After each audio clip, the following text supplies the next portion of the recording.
As a student of political science, let me ask you a political economy question.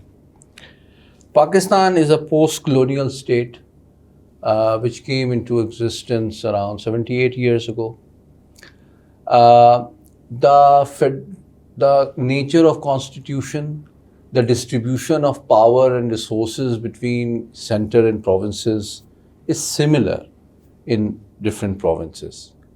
Why, as a student of political science, this governance challenge is more evident on the west bank of River Indus and not so much disturbing in the two provinces of Punjab and Sindh? Why only in KPK and Balochistan? I think the elite of Balochistan was and is the main problem. They have this dominance in terms of government structures. The democratic dispensation is monopolized by them.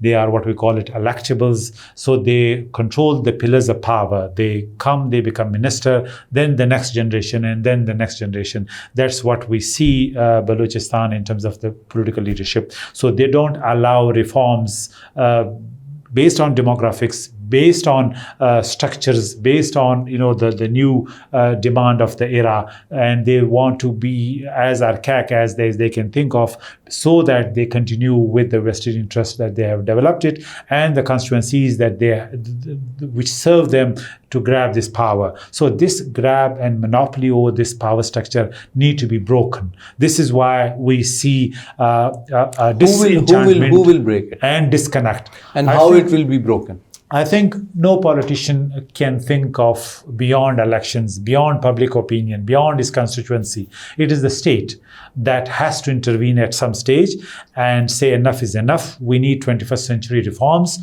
We have to be aggressively bringing this part of the world with at par with other part of Pakistan.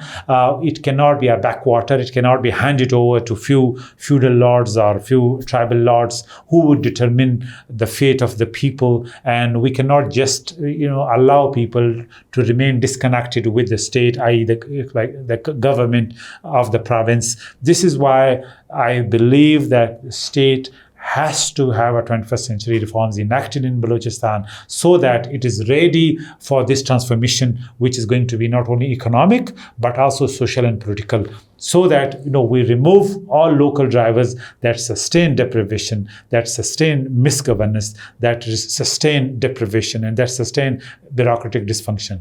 So can you identify a few key drivers of bad governance in Balochistan? Well, I think, as I mentioned, one is, of course, the bureaucratic lack of reforms that we are talking about. You give them billions of dollars, they cannot appropriate it to certain heads, and it is surrendered again, not to be used for any benefit of the people. Now, what will be what the federal government would do if the budget is not even spent? So this is why we have a recurring problem of no water, no electricity, no basic human dignity in terms of jobs, in terms of hospitals, in terms of schools, and when the money is not spent on these heads, which is meant to be. Second challenge is we really need to have a new provinces in new administrative based on administrative structures. It was one province that was made 50 years ago by few feudals based on one ethnic group, where it's a multi-ethnic province where 60% is not represented in the major structure, power structure of the province. For example, you cannot be a chief minister if you don't have a Baloch domicile, where there are other ethnic groups like Pashtuns, Hazaras, Punjabi-speaking, Sindhi-speaking communities, which constitute 60% of the population. So if you don't represent them, they cannot be stakeholders. However, what I call it, like a corporate world, you have few shareholders who belong to an elite class who cannot allow dispensation of the